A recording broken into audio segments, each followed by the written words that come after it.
Esta semana, en Hechos y Opiniones, vamos a conversar de Ramón Marrero Aristi.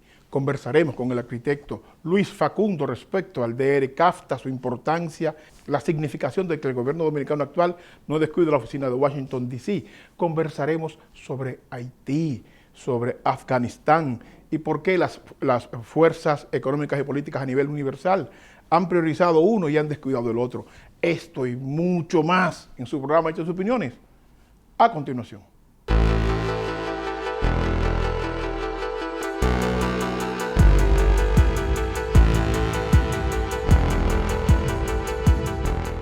Tengo una noticia, la única joyería en el área de Jersey, que tenemos 5 bancos, mi gente, ahora tenemos 5 bancos. Quapay, Afterpay, CISO, Klarna y ahora nos llegó Synchrony, mi gente. Tenemos un banco que nos da hasta $30,000, sin o con crédito. La única, ahora mismo puedes pasar por aquí, buscar tu prenda sólida, $5,000, $10,000, no importa. Nosotros te la aprobamos hasta 3 años para pagarlo, mi gente. Tenemos los Showkers, Mónaco, puedes pasar, tiramos la aplicación, te lleva tu Cartier o te lleva tu Rolex a 3 años, mi gente. 3 años, con o sin crédito. Puede hacer la aplicación desde su casa, no tiene que venir a la tienda. Y si quiere venir, porque con mucho gusto aquí lo recibimos. Gustavo Oro, 14 quilates.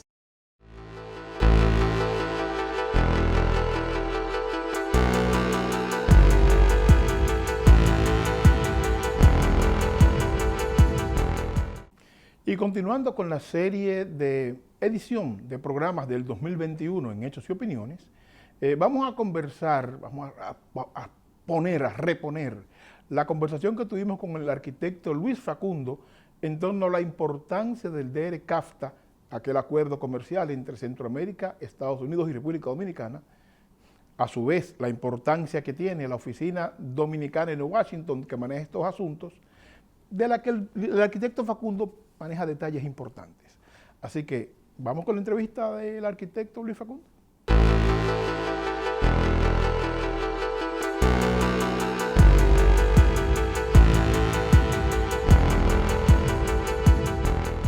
Pero hoy queremos hablar de un proyecto específico, el DR-CAFTA. Sabemos bien que este tratado de comercio entre Estados Unidos, Centroamérica y República Dominicana tiene una serie de elementos que queremos deshojar con el arquitecto Facundo hoy. Empecemos hablando primero, Facundo, ¿cuándo se funda el DR-CAFTA o cómo Dominicana entra en este acuerdo comercial? Fíjate, hace años, antes del 2005, había una situación preferencial hacia la República Dominicana en cuanto a los productos dominicanos que entraban a los Estados Unidos y a otras partes del mundo.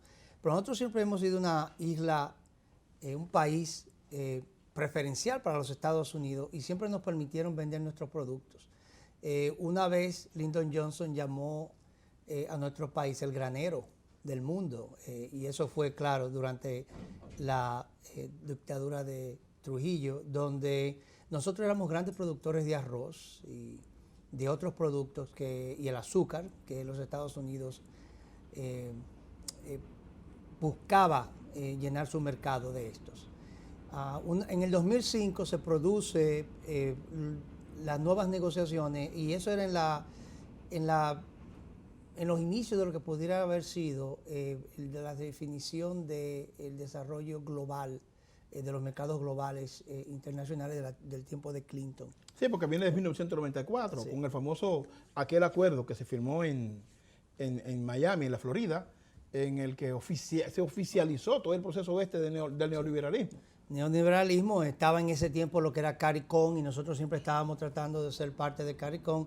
Hicimos ciertos ensayos que en un momentito vamos a hacer una pequeña presentación aquí a tu persona. Perfecto. Pero se hicieron ensayos y se estaban haciendo tratados y acuerdos para poder incrementar la producción de productos dominicanos hacia los Estados Unidos, que siempre ha sido nuestro mayor mercado. Porque lo que había hasta el CAFTA era una especie como de cuotas asignadas al país. Asignadas, sí. Y los productos entraban fuera de ninguna tarifa, ningún tipo de taxación a los insumos de la República Dominicana, porque siempre hemos sido una isla preferencial a los Estados Unidos por nuestra ubicación geográfica, porque siempre hemos compartido los mismos principios democráticos después de la tiranía, etc.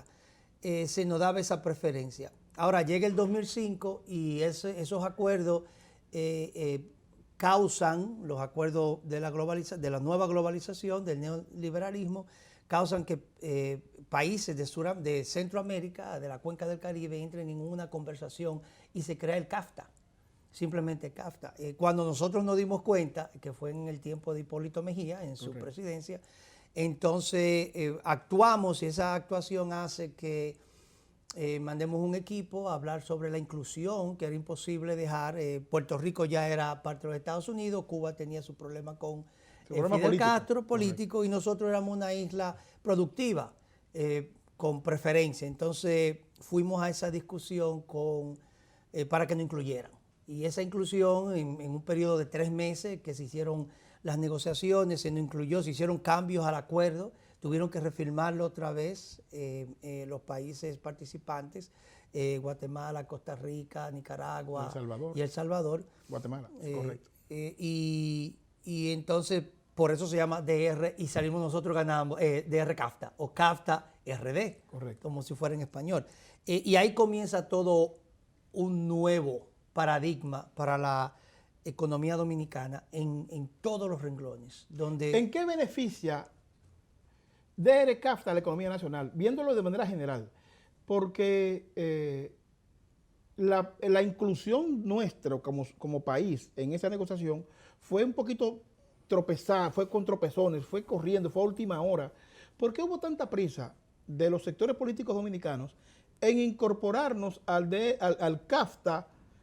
¿En qué nos beneficiaba incorporarnos al CAFTA en ese momento? Bueno, mira, yo creo que hubieron 2 partes ahí. Nosotros primero no nos queríamos quedarnos fuera, porque eso representaba ahora que nuestros competidores iban a tener mejor facilidad para entrar a los Estados Unidos que nosotros, y nos podían quitar parte de ese mercado vigente, que nosotros éramos los líderes. Nosotros siempre hemos sido los líderes en exportación hacia los Estados Unidos.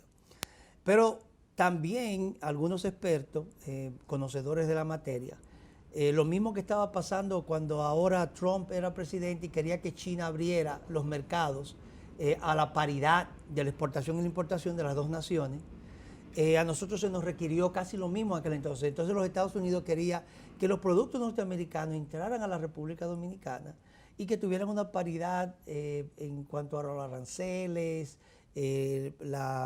permitir que en el empresariado norteamericano, que solamente se veía presente en las invasiones, cuando invadían, entonces entraban las grandes corporaciones allí, la Gulf and West, la Marlboro, y ponían su conglomerado. Esta vez era simplemente abierta. Entonces, parece que esa conversación se dio al mismo tiempo. Nosotros queríamos ser parte de eso. Y ahí vino, bueno, este es el momento, vamos a discutirlo. Hay que darle crédito que el equipo que mandó la presidencia del presidente Hipólito Mejía fue un equipo preparado y de alta categoría. Ellos hicieron lo que tenían que hacer y produjeron lo que tenían que producir. Ahora, la implementación es es la pregunta. ¿Y dónde estamos y dónde vamos con DR CAFTA? 14 años después de la implementación y la firma de la ley. En aquel momento, ni hoy, podemos competir con los mercados norteamericanos productivos. Eso es casi imposible por la estructura económica en la cual apoya al productor norteamericano. Nosotros no tenemos ese tipo de estructura o infraestructura comercial. Ni esa capacidad económica. Capacidad económica. Ni tampoco teníamos la estructura gubernamental para crear las condiciones para que el productor dominicano en aquel momento de nada compitiera con los recursos del productor norteamericano. Eso quizás no lo pensamos. Ahora, DR CAFTA, inteligentemente para DR CAFTA, lo que hizo fue que hicieron las canastas y crearon lo que se llama el desmonte. Tú sabes que todavía se están desmontando productos a través de 15 a 20 años, donde se suponía que esos productos iban a estar protegidos en la República Dominicana de la importación de los productos norteamericanos. Lo que no tomamos en cuenta, y de Centroamérica, bueno, al mismo tiempo de los países participantes que pudieron Una de las quejas de sectores económicos dominicanos es que, por ejemplo, si el acuerdo se aplica tal como está previsto y tal como tú señalas, genial, el asunto del desmonte, los productos, por ejemplo, costarricenses entrarán de manera masiva a Dominicana. Masiva. Y bueno, que de hecho yo recuerdo, si puedo introducir esta parte, Claro, cuando claro. era el director de Comercio Exterior de DR CAFTA aquí en New York, en 2007-2008, que yo viajo a Costa Rica, encuentro en Costa Rica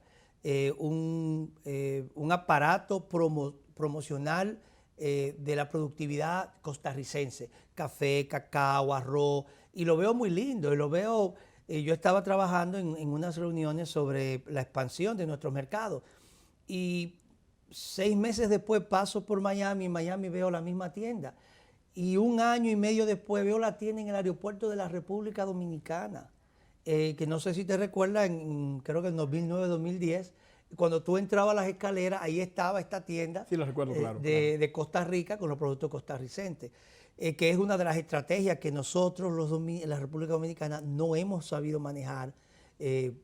Por nuestra inexperiencia. Nosotros Bueno, tenemos una burguesía agrícola que muy se bien conforma, dicho. que se conforma con cosas muy pequeñas, que con poder entrar y salir de Estados Unidos, que tienen una visión muy rural. Me ibas a hablar de algo aquí, yo te interrumpí. ¿Qué me traes? Mira, esto es un obsequio. De esto quedan muy pocos. Sí, Yo soy siempre lo privilegiado. mantengo. Sí, es privilegiado, pero tú te lo mereces por el alto trabajo que has hecho y estás haciendo el apoyo que le está haciendo a la Cámara de Comercio. Este es el póster, un póster bellísimo, nacionalista, antes de CAFTA, mucho antes, en 1992, la primera semana dominicana en los Estados Unidos de América, donde participaron las cámaras de comercio de aquel entonces. Todavía la AmCham dominicana hace este evento en Washington, entiendo que andan por ese lado, haciéndolo un poco más sobre la educación internacional. Pero ese póster es para usted, para que lo ponga en un cuadro Pero ahora mismo. y se recuerde que usted recomenzó ahora mismo un proceso casi de 22 años atrás y que usted tiene ahora que pasar ese bastón a personas más jóvenes.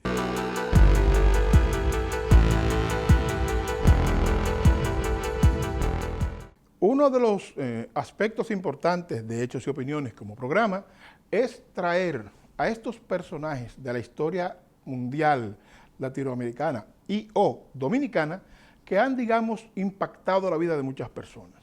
Uno de esos personajes que vimos en Hechos y Opiniones en el 2021 fue el escritor Ramón Marrero Aristi, su vida, su obra. Vamos a ver qué conversamos sobre Marrero Aristi en el 2021. Rueda el video.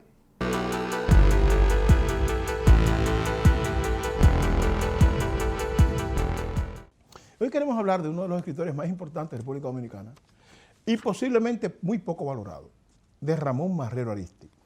Una de las obras que yo me leí en la adolescencia, Over, es una novela genial. La pueden buscar incluso en internet, porque se puede leer en PDF sin costo alguno. Ramón Marrero Aristi, que fue funcionario del gobierno de Trujillo, fue ministro de Trabajo, secretario de Trabajo del gobierno del sátrapa, fue asesinado en 1959 en un accidente de los propios de la época de la tiranía, porque a Marrero Aristi se le consideraba una persona, digámoslo así, liberal, lo que hoy sería, digamos, progresista, digámoslo así, una persona asociada a pensamientos alejados del trujillismo. Aunque Marrero Aristi nunca hizo, que yo conozca, pronunciamientos antitrujillistas en público, sus trabajos literarios de alguna manera criticaban la práctica social del régimen trujillista. En la novela Over, Ramón Marrero Aristi trata la situación de los cañaverales, de los batelles, y cómo el patrón, el administrador del ingenio azucarero y su cofradía no le pegaban a los cañeros dominicanos y haitianos de la época, no le pegaban a los cañeros con dinero, sino con vale. Y esos vales de compra solo tenían valor en las bodegas o en los colmados pequeños de los dueños de los que administraban los ingenios azucareros y los batalles. Por lo tanto, era trabajar 12, 14 horas al día, con suerte, recibir no dinero, sino vales, y con esos vales le daban para comprar exactamente en ese lugar. No podían salir de ese sitio. Les sugiero que se lean la novela Over y otras obras más de Marrero Ariztí, Ramón Marrero Ariztí, pero Over, para que podamos entender a dónde podía llegar el nivel de abuso de la satrapía con los trabajadores cañeros específicamente, que es lo que trata Ramón Marrero Ariztí en esta obra, y sobre todo que rescatemos el pensamiento de Ramón Marrero Ariztí. Pienso yo, y esto es una conclusión de quien habla, que el aislamiento de la literatura de Ramón Marrero Ariztí en la intelectualidad dominicana tiene que ver precisamente con que su muerte fue sospechosa. Se asume que fue dirigida directamente por el SIM, Servicio de Inteligencia Militar, que dirigía el tristemente célebre, y ojalá esté en el infierno, este señor, gracias a Dios no me recuerdo de ese señor, Johnny Aves, es tristemente célebre director del SIM, Servicio de Inteligencia Militar, fue quien ejecutó por órdenes del Palacio el asesinato de Marrero Ariztí. Eso nunca se investigó, nunca se profundizó, pero por las características del accidente vehicular, todo concluye a que fue una acción del régimen contra su ministro de Trabajo en ese momento. Busquen a Ramón Marrero Ariztí. Yo pienso que sectores nacionales, sectores progresistas, tenemos la obligación de difundir el pensamiento de Ramón Marrero Ariztí, que la gente joven debe conocer su obra y su trabajo, y que si los sectores conservadores decidieron sepultar el pensamiento de don Ramón Marrero, nosotros tenemos la obligación de hacerlo florecer, y que ustedes, la gente que no ha tenido el gusto de conocer su literatura, pues lo pueden hacer.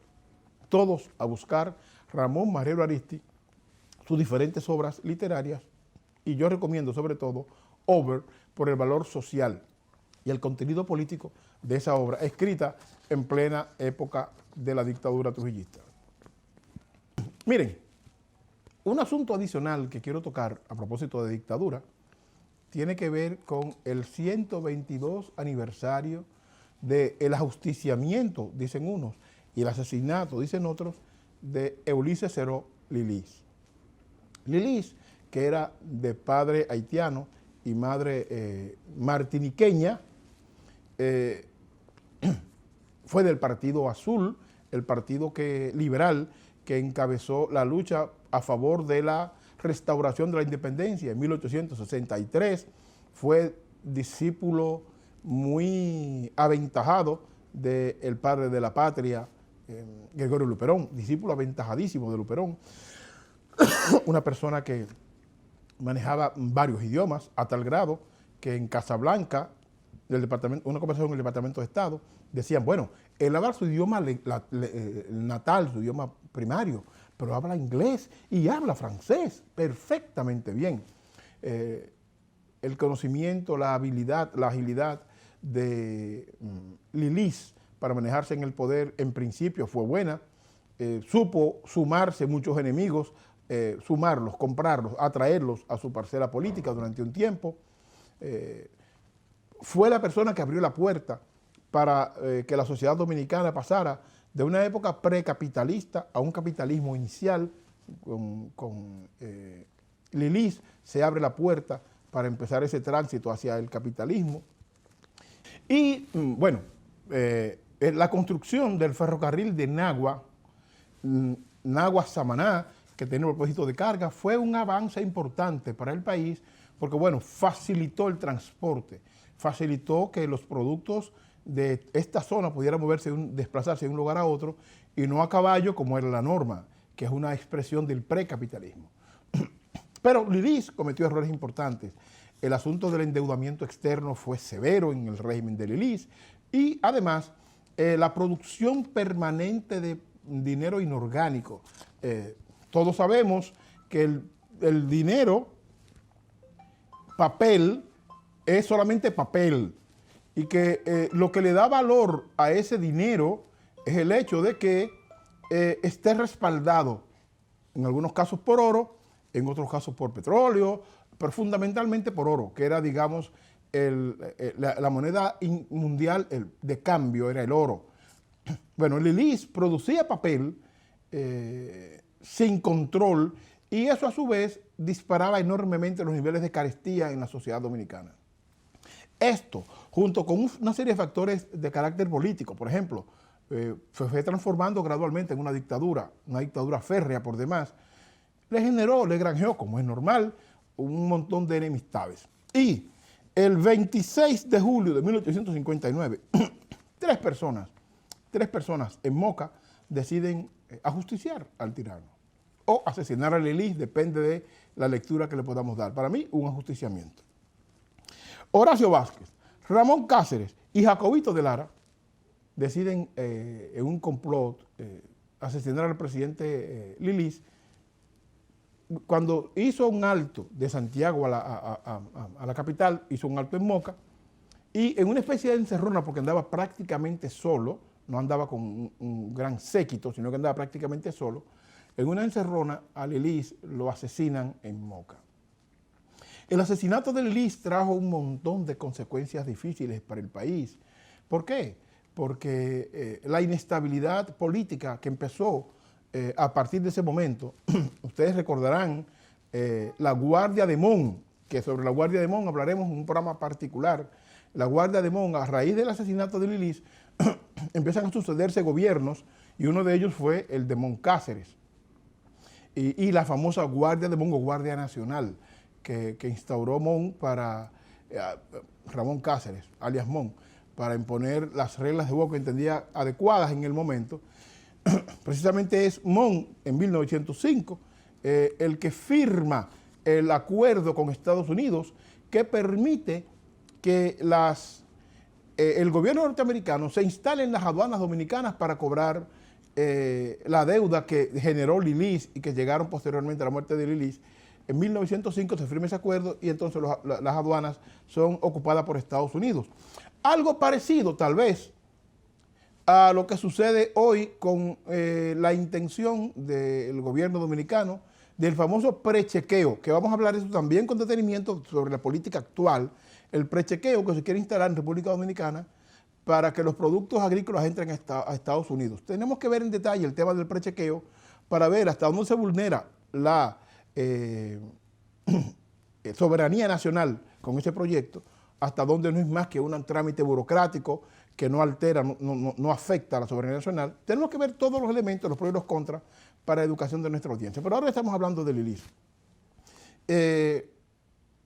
Hace 122 años, Horacio Vázquez, Ramón Cáceres y el jovencito Lara, Jacobito Lara, asesinan en Moca a uno de los pilares de lo que hoy es el capitalismo nuestro, Ulises Heró alias ILIS.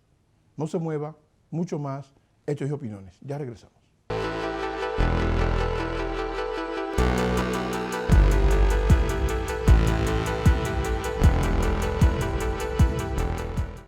Un aspecto que nos interesa muchísimo como programa en Hechos y Opiniones es tratar lo referente al capital, al movimiento de los capitales, la globalización del capital y su manifestación más reciente, que es el neoliberalismo. Lo tocamos en el 2021 y para eso vamos a ver este video.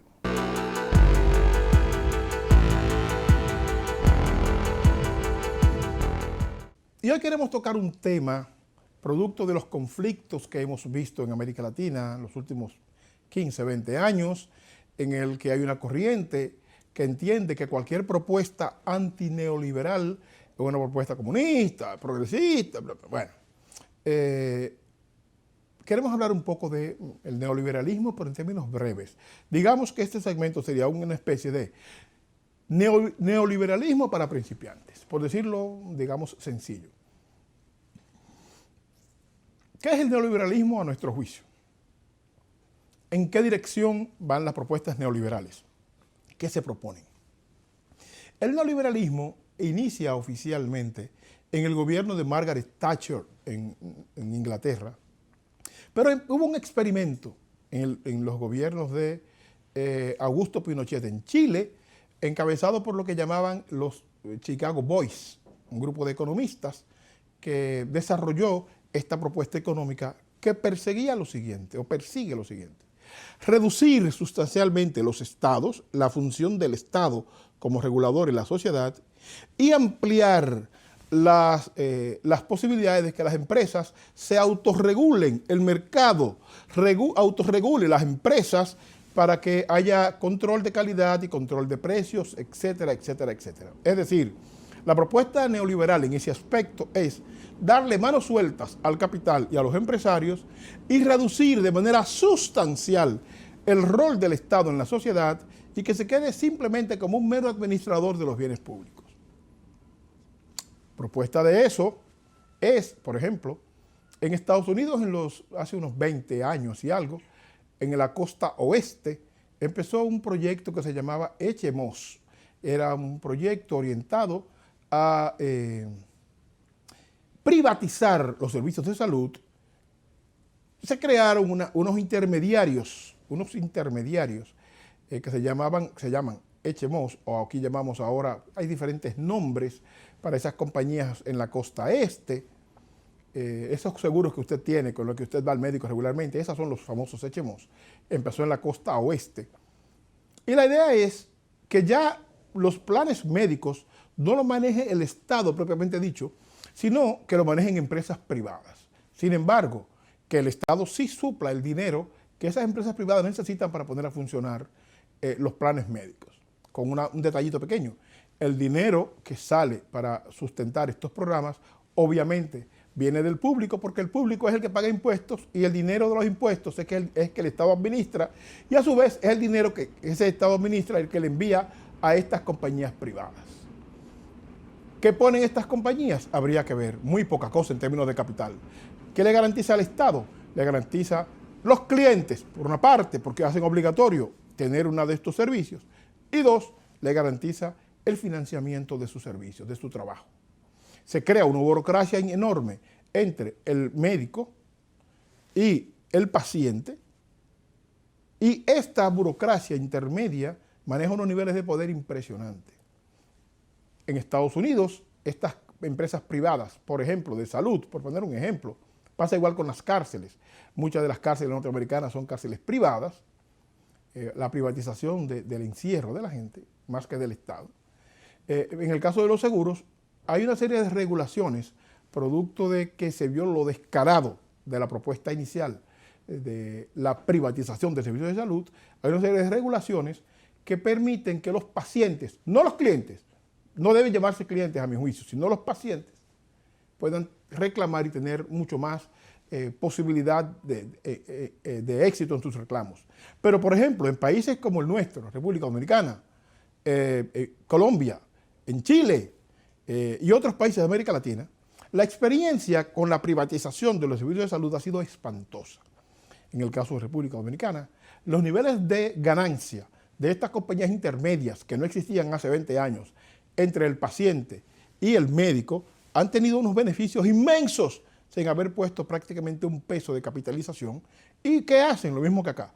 Administran los fondos que les son extraídos del salario de los trabajadores o subsidiados por el gobierno, y ellos sencillamente, como puente, se quedan con una tajada importante del dinero, y los médicos que dan el servicio reciben compensaciones muy pequeñas, pírricas, vergonzosas, y el paciente, tiene tantas regulaciones para poder recibir el servicio que se le hace muy difícil tener un servicio eficiente.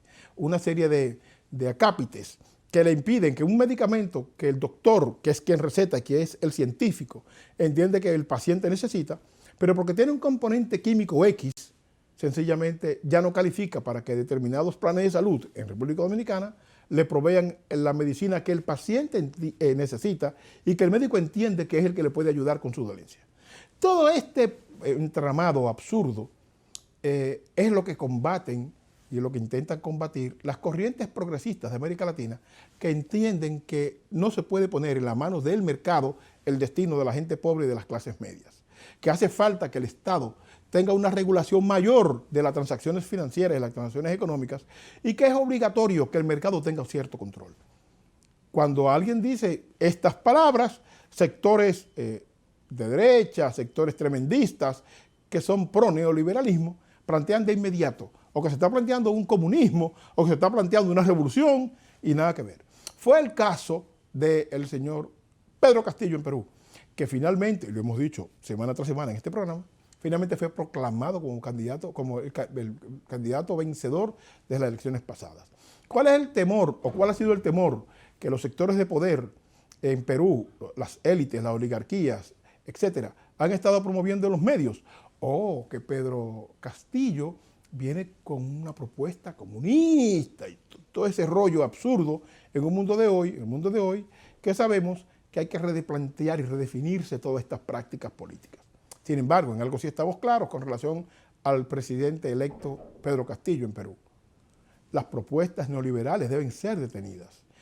Orientar la economía hacia el mercado en detrimento de la gente que no puede pagar de manera adecuada y justa los precios, los altos precios de los alimentos, de los medicamentos, de la educación, del agua potable. Ustedes quieren un negocio más redondo que embotellar agua, por ejemplo.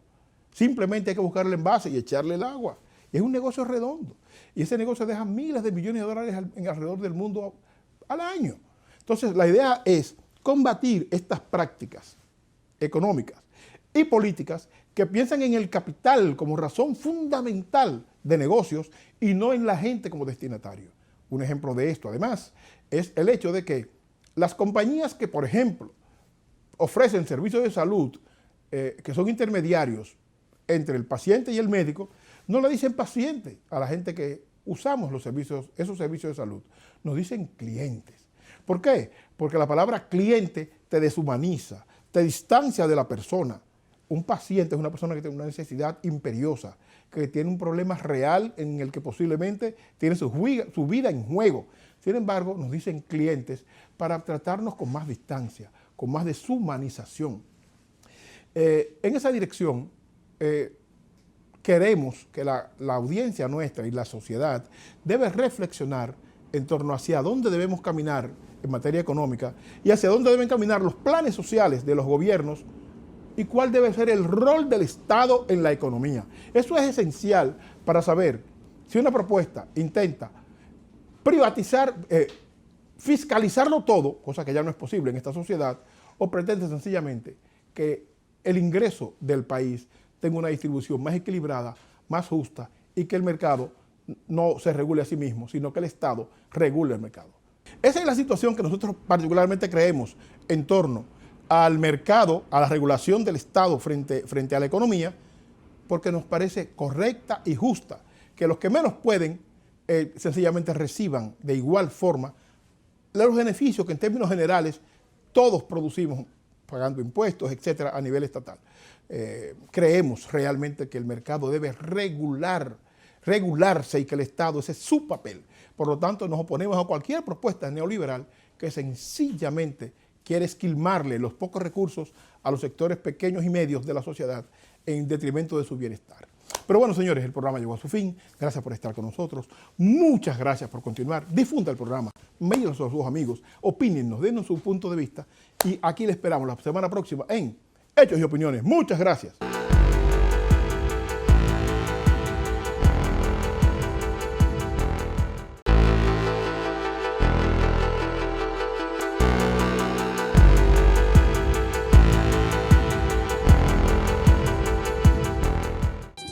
Si quieres que tus envíos de paquetes a redes, si quieres que lleguen seguros, si que lleguen de una vez, llévate de mi consejo, mi familia oye bien, siempre hago mis envíos por Salcedo Cargo Express. Si quieres que tu mercancía llegue rápida, segura y a tiempo, Salcedo Cargo Express, la número 1, la empresa líder de embarques y envíos a República Dominicana puerta a puerta. La experiencia no se improvisa, simplemente el tiempo nos ha dado la razón. 718-293-7272. Envíos a República Dominicana puerta a puerta, la más rápida, confiable y segura. Salcedo Cargo Express. Te lo digo yo, Chino Aguacate. ¡Hawái! Consejo, mi familia oye bien, siempre hago mis envíos en Salcedo Cargo Express. Envío mis paquetes en Salcedo Cargo Express. Envío mis paquetes en Salcedo. Cargo Express.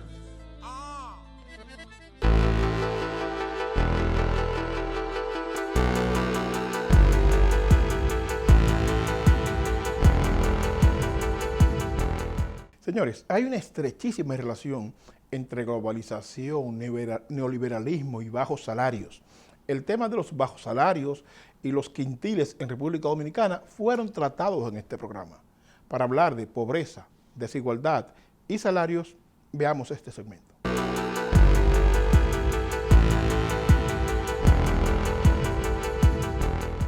Una de las situaciones que acontecen en la tierra nuestra, en los 48.000 kilómetros cuadrados que cubren el territorio nacional de República Dominicana, es el asunto de el alza desmedida de los productos de primera necesidad, los costos de la canasta básica. Los panes, pan simple, tiene un precio, si no el doble, aproximado al doble del costo diario. Las denuncias de que algo tan común como los plátanos se ha disparado de manera sustancial, y otros productos más que incluso el gobierno como tal, de manera responsable, ha reconocido que están fuera de control. Bueno, frente a ese asunto de el descontrol de los productos de primera necesidad, del consumo diario de la gente nuestra, las centrales sindicales, y yo no sé hasta dónde son centrales sindicales, con el respeto que me merece Pepe Abreu, no sé hasta dónde hoy podemos llamarles centrales sindicales, con el respeto que nos merece, repito, Pepe Abreu, han estado demandando un aumento salarial de un 40%. Bueno, vamos a ver el punto. En Dominicana hay 23 salarios mínimos. Un país que tiene 23 salarios mínimos.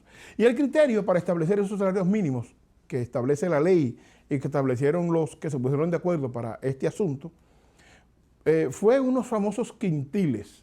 O sea, dividir la sociedad dominicana en 5 grupos, por decirlo así, un 20% promedio de la población económicamente activa, y a esos quintiles que van del 1 al 5, en función de sus ingresos, lo fueron agrupando por los famosos quintiles. Y en función de esos ingresos y de ese quintil, se estableció cuál es el ingreso básico necesario para la canasta familiar mensualmente. Interesante. El hermano Faustino Collado, politólogo, un hermano de toda la vida, publicó un trabajo muy interesante sobre esta situación de los famosos quintiles, estableciendo lo siguiente, el apreciado hermano Faustino Collado. Bueno, uno de los quintiles, digamos, el que nos toca a la gente de a pie, a nosotros, dice que una persona que gana hasta, bueno, el 15.3% de la población dominicana, solo el 15% de la población dominicana económicamente activa, o sea, 15 de cada 100, gana sobre entre 30 y 50 mil pesos dominicanos. Apenas el 15.43%. Un desastre. Quiere decir que una población extremadamente alta o no tiene trabajo o trabaja de manera informal y por lo tanto su subsistencia depende de lo que genere cotidianamente, día por día. Y estos asalariados que tienen entre 5 y 15 mil pesos mensuales, entre 5 y 20 mil pesos mensuales, y ahí están incluidos los agentes de seguridad, la gente que trabaja, las mujeres que trabajan en casas de familia, la gente que trabaja en seguridad en asuntos públicos, un montón de empleados públicos que hacen trabajo de soporte, digamos, la gente que trabaja en las escuelas públicas, por poner un ejemplo, en labores de limpieza, de soporte, etc. Esta base social nuestra tiene unos salarios de miseria. Bueno, pues estos quintiles dicen que, bueno, una persona que gana salarios de este tipo, salarios de miseria, por ejemplo,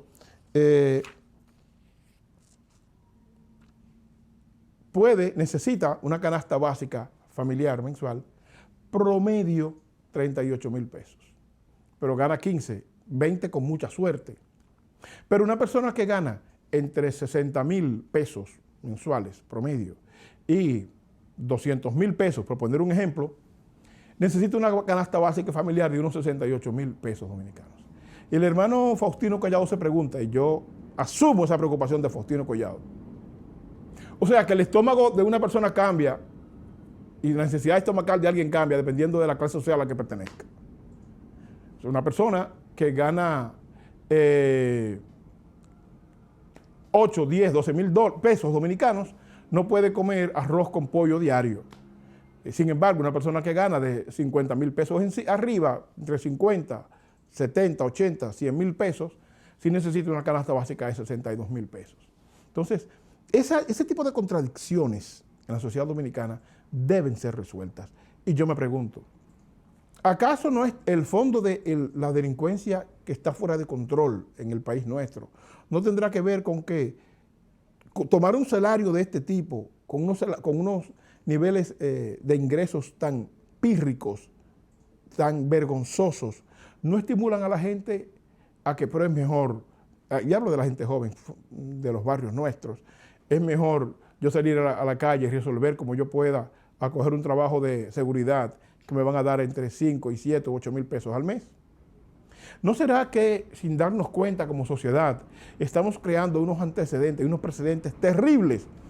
Porque cuando una persona empieza a delinquir, posiblemente no retoma ese camino, posiblemente no retoma, no de un paso atrás, por un millón de razones. Ya la sociedad lo tiene visto, ya las autoridades policiales y judiciales lo tienen fichado, ya después de varios arrestos, posiblemente no le den empleo en ninguna parte. Entonces posiblemente el camino de delinquir ya no tiene un regreso. ¿Y hasta dónde? Inconsciente o inconscientemente, con este tipo de salarios vergonzosos, nosotros le estamos abriendo la puerta a los jóvenes de los barrios, de los sectores populares, para que en vez de buscar un trabajo digno, con un salario digno, porque no los tienen, tomen el camino que se parece ser más fácil y entonces sea la actividad delictiva el recurso que le quede a la gente nuestra. Ese tipo de cosas tenemos que verla ahora que los sectores de poder y los grupos fácticos de República Dominicana están planteando una reforma fiscal y se está discutiendo un aumento de salario.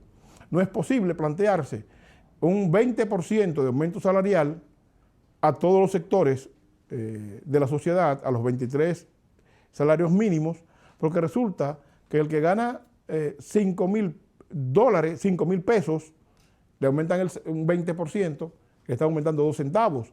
El que gana 25 mil pesos, le aumentan un 20% y el aumento es proporcionalmente mucho mayor. Por lo tanto, más que un porcentaje fijo de aumento salarial, debe tomarse en cuenta un porcentaje proporcional al salario que gana la persona. De suerte que si una persona tiene un salario de 12, 15, entre 5 y 15 mil pesos al mes, pueda tener un aumento salarial que le permita equiparar el nivel de inflación de los últimos años y el nivel de carestía con su ingreso mensual. Que haya un equilibrio, de suerte que estos abusos terribles de que padecemos en la sociedad dominicana, producto de estos desequilibrios, puedan empezar a menguar un poco. Ojo, los trabajadores debemos tener muy claro que no habrá forma de que nosotros, como trabajadores, podamos tener salarios dignos y podamos tener condiciones decentes de vida mientras sigamos apoyando este modelo. El problema no es, la fiebre está en la sábana, el problema es el modelo económico y quienes dirigen el territorio nuestro.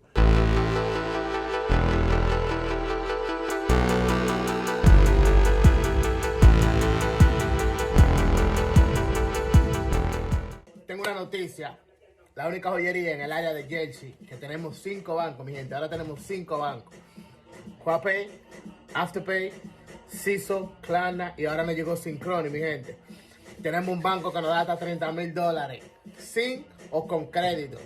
La única. Ahora mismo puedes pasar por aquí, buscar tu prenda sólida, $5,000, $10,000, no importa. Nosotros te lo aprobamos. Hasta 3 años para pagarlo, mi gente. Tenemos los Shokers, Mónaco. Puedes pasar, llenamos la aplicación, te lleva tu Cartier o te lleva tu Rolex a 3 años, mi gente. 3 años. Con o sin crédito. Puede hacer la aplicación desde su casa, no tiene que venir a la tienda. Y si quiere venir, porque mucho gusto aquí lo recibimos. Gustavo Oro, 14 quilates. Lavazooka.com, la más completa y actualizada página de noticias dominicanas y mundiales. Lavazooka.com, información privilegiada y sin censura, desde Nueva York y para el mundo. Lavazooka.com.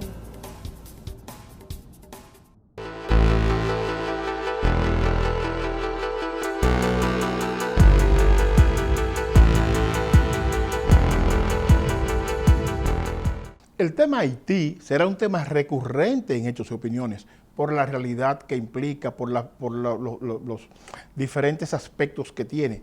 Y en este programa tratamos ese contenido en el 2021, poniéndolo frente a la realidad de Afganistán, la respuesta que tuvo Estados Unidos y el mundo, Europa, frente a la realidad afgana a raíz de la llegada de los talibanes y la falta de respuesta de estas mismas fuerzas económicas frente a la realidad haitiana. Pero mira lo mejor en este segmento que grabamos, Hechos y Opiniones. Rueda video.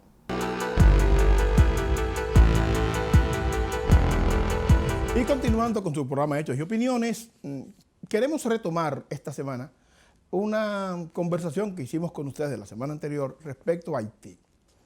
Mencionábamos cómo el mundo entero se había descuidado, olvidado de la tragedia de Haití, no habíamos auxiliado de manera correcta la dolorosísima situación que padecen los hermanos haitianos, y poníamos, la semana pasada, comparábamos la situación con lo que pasó en Miami-Dade y la rapidez y la prontitud con que organismos internacionales, equipos de socorro de otros países, etcétera, se apersonaron de manera inmediata a auxiliar a unos hermanos en la ciudad de Miami que necesitaban auxilio. Un edificio que se derrumbó, ustedes conocen la historia.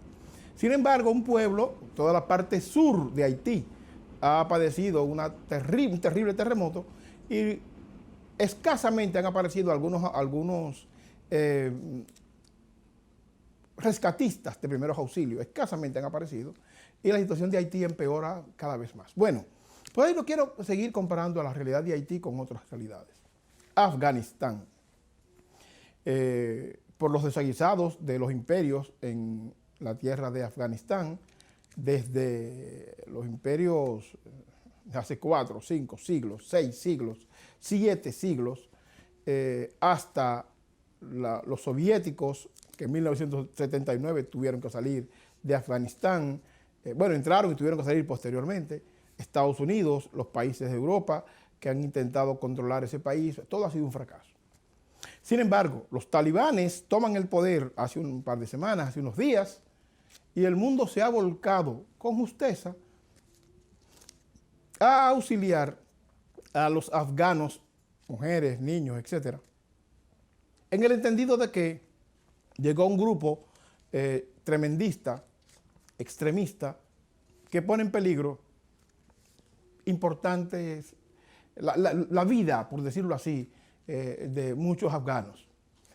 Bueno, de manera consecuente, Occidente, encabezado por Estados Unidos, países europeos, se han volcado a llevar aviones de emergencia, a sacar personas por todos lados. De hecho, ha estado llegando a Estados Unidos importantes aviones con importante cargamento, con personas de Afganistán, pidiendo auxilio, socorro, etcétera. Muy bien, excelente, nos parece maravilloso.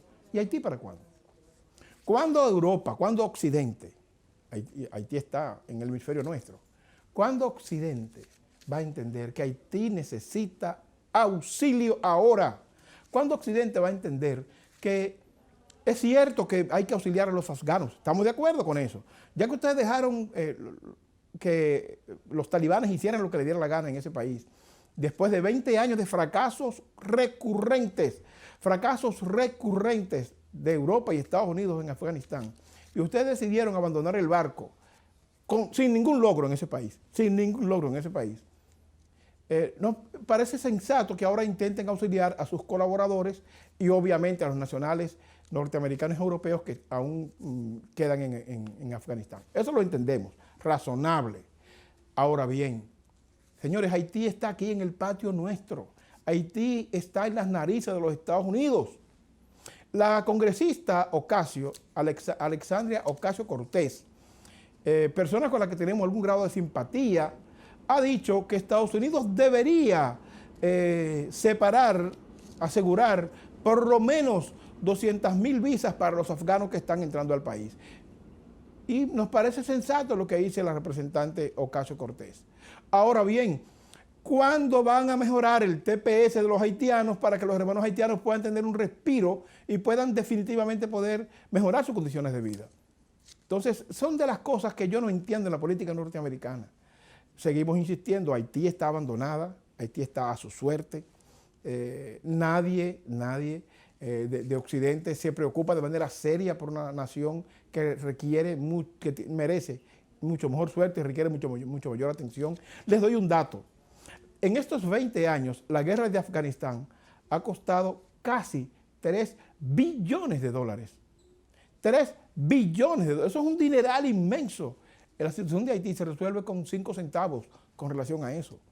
El poner la tierra haitiana a producir, el llevar fábricas, como están haciendo algunos empresarios dominicanos en la frontera dominico-haitiana, que le han generado 1.000 empleos a los hermanos haitianos que trabajan de su lado, en el lado oeste de la isla, o vienen del lado oeste, trabajan y regresan al lado oeste en horas de la tarde. Propuestas como esta de desarrollar la frontera, que permita que la gente tenga una vida decente, una vida digna, se resuelve con centavos, relativamente centavos, con relación a un gasto inmenso, a la pérdida, a botar en el río, nada más y nada menos que casi 3 billones de dólares en una guerra absurda, insensata y que no llevó a ningún lado. Entonces, frente a todo eso, señores, es tiempo de que nos movilicemos y exijamos que Estados Unidos y Occidente, Canadá, Francia, etcétera, entiendan que es momento, que es oportuno, que es tiempo de devolverle a Haití lo que necesita y lo que les robaron a raíz de la Declaración de Independencia de 1804. ¿Ya? Es su declaración de independencia lo que obliga a los haitianos a pagar una deuda que terminaron apenas hace unos años de terminar esa deuda, porque Francia condicionó aceptar la Declaración de Independencia de Haití a que le pagara de la época de 1804 150 millones de dólares de 1804. Estamos hablando de todo el dinero del mundo. Y los haitianos han tenido que trabajar por un siglo y medio para pagar ese dinero. Es tiempo de que todo el oro y todo el robo que se cometió en la isla completa, pero sobre todo en Haití, de parte de Europa fundamentalmente, de los europeos, Francia, España, de menor medida, pero España obviamente fue que descubrió la isla y fue que empezó con ese proceso de explotación.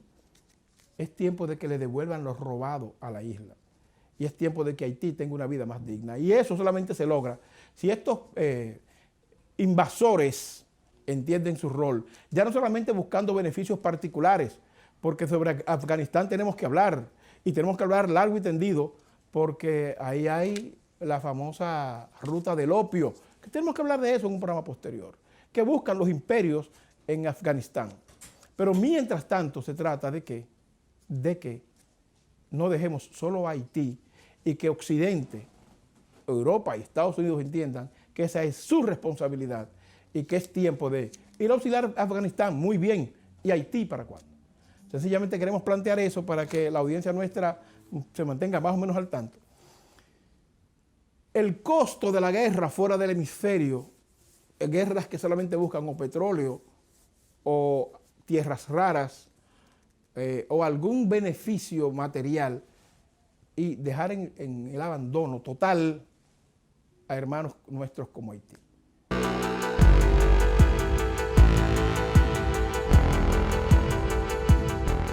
Pero señores, se nos terminó el tiempo. Le agradecemos muchísimo su compañía.